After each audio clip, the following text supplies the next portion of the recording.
The message I have for you today will be very eye-opening, and I pray you fully comprehend it. In the book of Romans chapter 6 verse 15, Paul writes, "What then? Shall we sin because we are not under the law but under grace? By no means." He continues in verse 20 to 22, he says, "When you were slaves to sin, you were free from the control of righteousness. What benefit did you reap at the time from the things you are now ashamed of? Those things result in death. But now that you have been set free from sin and have become slaves of God, the benefit you reap leads to holiness, and the result is eternal life." Now that we've read that, I have a question for you.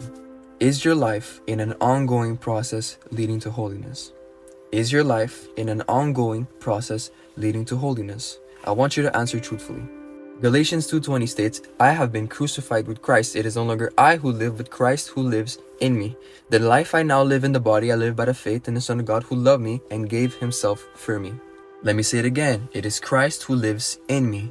What does that mean? It means that if God intends to dwell within you, he will make himself at home. That is, eliminating all that is unholy, unfruitful, unclean, making you holy, fruitful, and clean, all through Jesus Christ.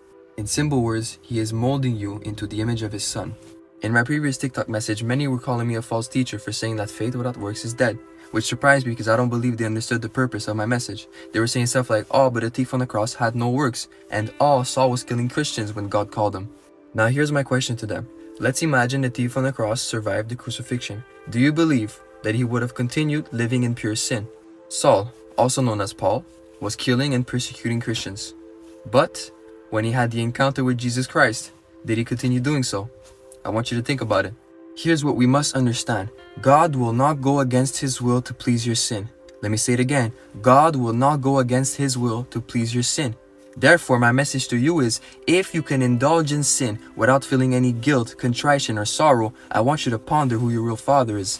Now, before you start attacking me in the comments, I'm not saying that you'll be sinless. Don't misinterpret me. I'm also not saying that you have complete freedom to sin either. What I'm actually saying is that even though you may occasionally stumble into sin, if God is actually at work in your life, he will never allow you to remain in it.